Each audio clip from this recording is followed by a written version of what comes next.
today on Rappler. This impeachment trial is about our people's aspiration to regain the greatness that was once ours. To keep a Chief Justice in office whose gross misconduct and dishonesty are a well-established fact will weaken the authority of the judiciary and undermine the rule of law. I ask that you see through the character of Renato Corona. Oral arguments for the prosecution invoke principles of greatness, rule of law, the country's future, and the character of a Chief Justice. This was proven through the testimony of the Ombudsman, which, with all due respect, in my opinion as a lawyer, is hearsay. Because when we examine the documents attached to the complaint, Your Honor, more particularly to the signature and verification and certification, we find nothing in there. We cannot therefore hold the Chief Justice liable because he believes in all good faith in the absolute confidentiality of foreign currency deposits. Defense counsels focus on legal arguments, saying mistakes the Chief Justice made in his SAL-N were done in good faith and are not grounds for impeachment.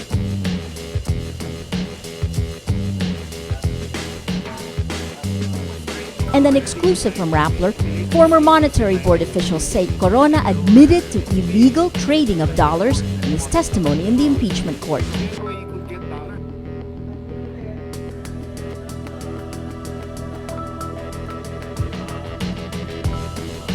Hello, I'm Maria Ressa. Welcome to Rappler, your social news network. The prosecution and defense present its oral arguments today. Iloilo Representative Niel Tupas makes an emotional appeal to the senator judges.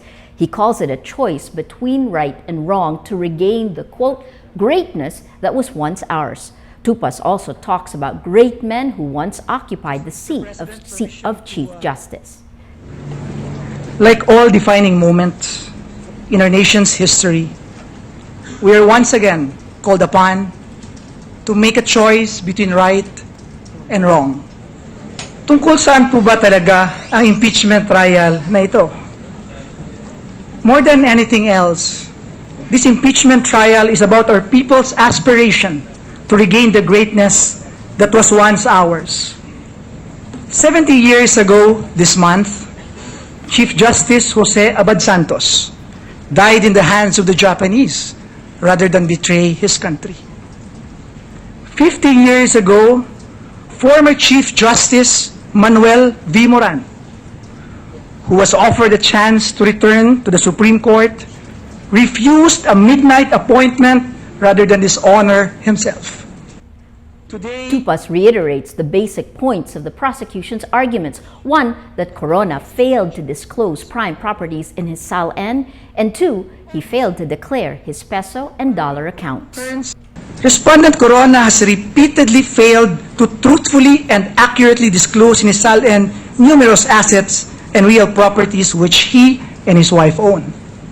Luxurious condominium units and huge parcels of prime property in Taguig City, Makati City, and Quezon City. The Chief Justice himself admits that he owns 3 peso accounts with an aggregate deposit of 80.7 million pesos and 4 dollar accounts with a total of 2.4 million US dollars, none of which he declared in his SAL-N. He says that the family members commingled the funds in the same peso bank accounts along with the funds of the Basa Guidote Enterprises Inc. to earn higher interest. There is a legal presumption whoever possesses the rights of ownership over a thing is presumed to be the owner thereof. Tupas also says the Chief Justice's interpretation of foreign currency accounts is flawed. He says there is no conflict between the SAL-N law and the law on confidentiality of foreign accounts as alleged by the Chief Justice. Your Honor, the prosecution submits that there is no conflict between the constitutional requirement of SAL-N and Republic Act 6426 or the law of secrecy of foreign currency deposits.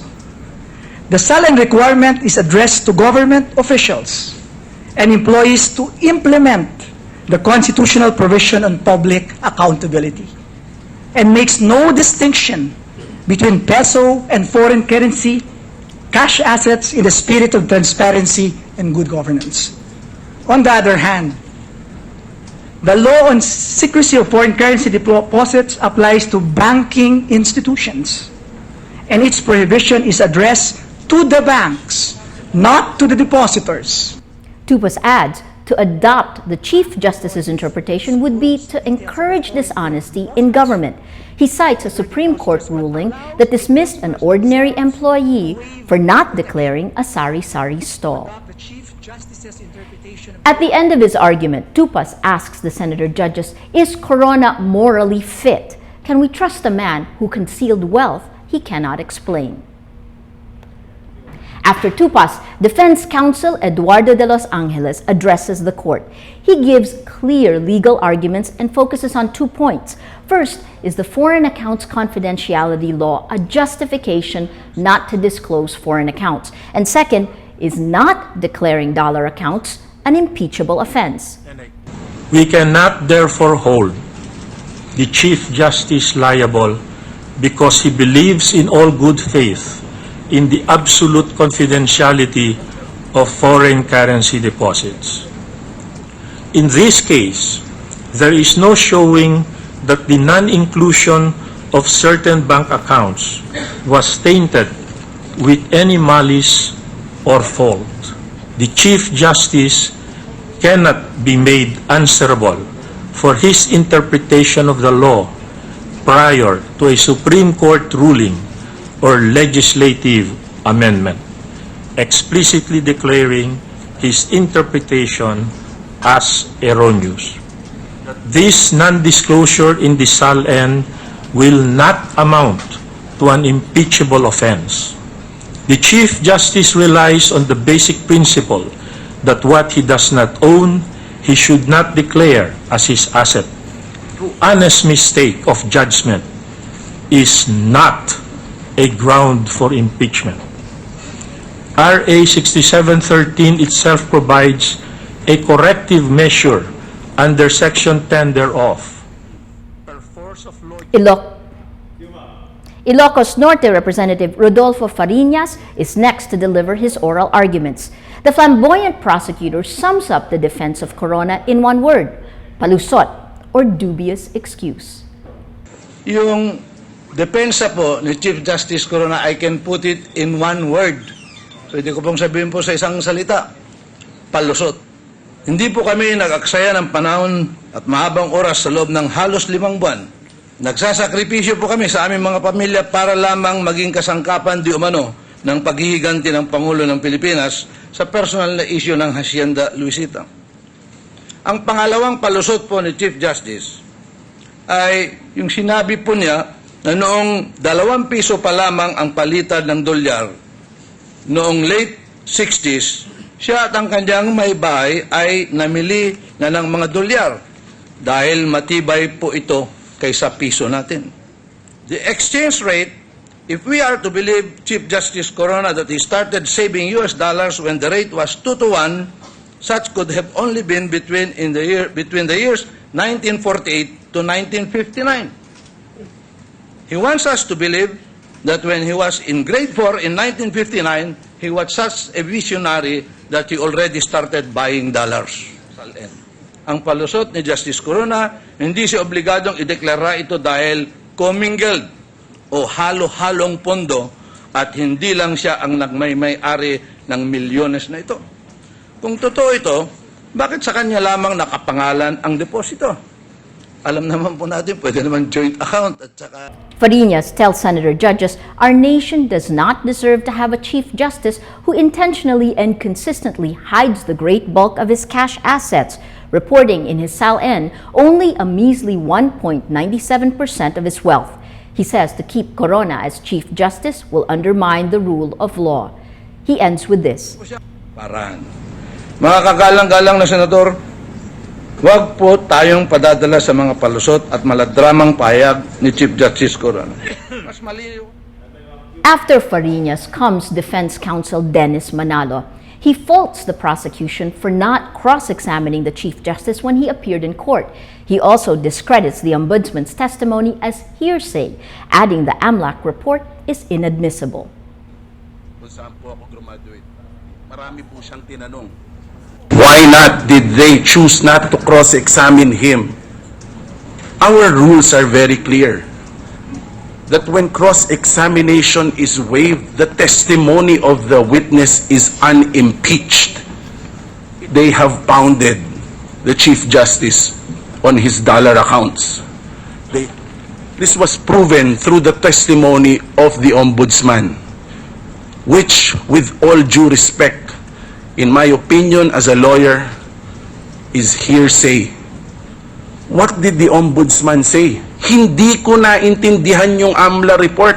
The AMLA refused to testify because there was no court order allowing that inspection.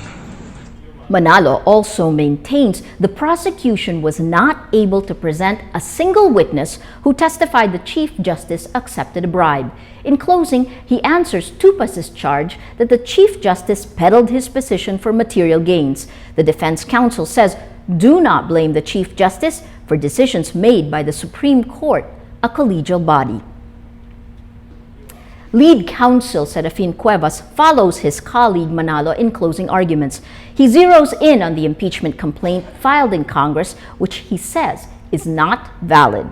Our challenge against the validity of the impeachment complaint in this particular case. Why?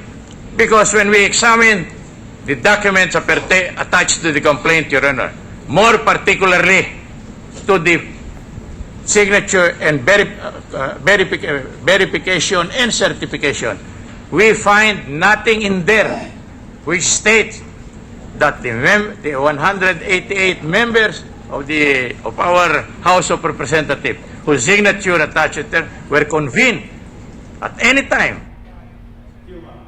Cuevas maintains due process was not observed since the requirements of notice and hearing was not fulfilled in the impeachment complaint against Corona. House Speaker Feliciano Belmonte joins his prosecution team in closing arguments. He concedes that the trial has been long, tedious, and divisive. The House Speaker doesn't go into the nuts and bolts, but attacks the issue from the perspective of nation building. But of what use are our efforts to build a better future if the head of the entire judiciary interprets the law through the crucible of partisanship or personal gain? Or will we allow to continue in office someone who has clearly betrayed the public trust? Your Honors, I ask that you see through the character of Renato Corona and reflect whether this is the man that we want as our Chief Justice, the head of the entire judicial system, for the next 6 years. Ayi, you've been watching this trial every day for more than 4.5 months. How did the prosecution do today? Did it nail its case? Maria, the prosecution believes it did nail its case, and it did that by focusing the issue on the character of Chief Justice Renato Corona. In the closing arguments of Congressman Tupas, Congressman Fariñas, and Speaker Belmonte, they said that the Chief Justice is no longer morally fit to stay in office. In the words of Speaker Belmonte, he said he is amazed that someone in the position of the Chief Justice was able to get away with that amount of dollar and peso deposits which were not declared in his SALN. So for the prosecution, that is the key issue in this trial, moral fitness, the character of the Chief Justice. They say by his own admission, he did not declare his assets in violation of the constitutional provision and the SALN law. Maria? What's the mood among the prosecutors this evening, right before we hear the verdict tomorrow? We asked precisely that question to spokesperson Congressman Miro Kimbo earlier, and he said that even if the prosecution went through a lot, his word was a scalding from the senator judges. If we recall early in the trial, they got a lot of an earful from the senator judges because they came unprepared and there were several boo-boos in the trial. But he said that even if they went through all that, coming into Judgment Day, they are happy that they were able to lay their case and finally they will get a decision. He said that, whatever outcome will be in this trial, an acquittal or a conviction, at least this is good for the country. We were able to finish this painful process and come to a decision compared to, the first impeachment trial that was aborted, our history with EDSA revolutions. Finally, we're able to finish something as a nation. Maria. Thank you. Ayu Makaraig from the Senate. Natasha, what did the defense do today? What did they accomplish in their arguments? Well, Maria, the defense believes that they were able to summarize their points as they had intended to. First of all, they summarized their points in three bullets or issues. The first one was that they raised the question of the complaint, whether this was the verified complaint, which they say has always been defective. Number two, they said that the errors or the non-disclosure of the Chief Justice of certain assets, like his dollar accounts and his 80 million peso deposits, were not declared in the statement of assets, liabilities, and net worth. That this was actually done in good faith and was only based or due to the fact that he interpreted the law wrong. And lastly, their third point was that this is actually not an impeachable offense. The main point also that the defense drove home is that the Chief Justice is not answerable to his interpretation of the law, especially because there is no Supreme Court decision or any legislation saying specifically that his interpretation is erroneous. So these were the 3 points that they drove home, and they do feel confident that they were able to convince the judges or the senator judges today to acquit the Chief Justice. Natasha, there was a very interesting moment at the end of the trial today when the Senate President Juan Ponce Enrile actually put the lead defense counsel Cuevas on the spot, and it was one of the first times in the last 4.5 months that we've seen this. What was the defense reaction to that? Well, I believe the more interesting reaction was actually from the people who were watching. Both media and the people in the gallery were surprised at this exchange, because you're right, Maria, this seems to be the first time that Justice Cuevas was being the one that was grilled rather than him doing the grilling. Now, as for the defense, they brushed this off. They said that it doesn't say anything. It doesn't indicate that what the votes of the senator judges will be. While others found it quite ominous for the defense said that what presiding officer Juan Ponce Enrile was merely doing was clarifying the point, especially because they are on the cusp of making a major decision. Mood at the Senate now on this evening before a historic decision. What was it like there? Maria, the defense was very professional coming out. They didn't hold a press conference tonight, which was slightly unusual. They expressed confidence. However, they said, anything can change between now and until the verdict is out. There has been some talk that they could approach the Supreme Court in case that they decide to convict Corona, to the Chief Justice. But then again, no one from the defense really categorically wants to say that that's exactly what they're going to do. I think they're just trying to take one step at a time. But one word to describe everybody's feelings here, I think, is relieved. I think everybody is glad that this is over. It's been 4 long months and everybody is just excited and waiting for the verdict to come out. Maria. Looking forward to tomorrow then. Natasha Gutierrez from the Philippine Senate. Well, here's an exclusive from Rappler. Former monetary officials tell us Chief Justice Corona admitted to illegal trading of dollars based on his testimony in his defense. Former Monetary Board member Dante Canlas, part of the policy-making body of the Bangko Sentral ng Pilipinas, says import and foreign exchange controls were in place in 1968, which means Corona admitted to illegal activity. Already in the late 60s, he said 1968, and there were still import and foreign exchange controls. So the only way you could get dollars was through the black market. It was illegal because under the existing laws, to get your dollar allocations, you have to apply to the central bank. He was just doing something illegal. Well, let's now look at Rappler's Wrap for today, a list of the 10 most important events around the world you shouldn't miss. At number 2, IMF Managing Director Christine Lagarde says the IMF will not soften its position on Greece's austerity package. That drew a barrage of criticism from Greek politicians and social media. Greece's economy has been cut by a fifth and been told to cut wages, pensions, and public spending in return for IMF help. Greece holds elections for the second time in 6 weeks on June 17th. At number 6, 2 female CEOs of big companies take opposite routes in leadership. At Hewlett-Packard, CEO Meg Whitman took it head-on and announced the layoff of 27,000 jobs herself.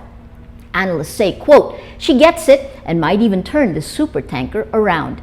Compare that to the New York Times, where CEO Janet Robinson lost her job after years of declining ad revenues, a plummeting stock, and a 3-year no-dividend policy. And at number 10, it's the end of a season. The summer's ending and the rain is moving in a week before the opening of classes in the Philippines on June 4th. That coincides with the end of the 4.5-month-long Corona impeachment trial. Seasons are changing and Filipinos are preparing for what's next. Well, that's Rappler's Newscast for today, Monday, May 28th, 2012. Visit Rappler.com and watch our newscast Monday to Friday. Tell us how you feel on our mood meter. I'm Maria Ressa. As we say at Rappler, tomorrow begins today.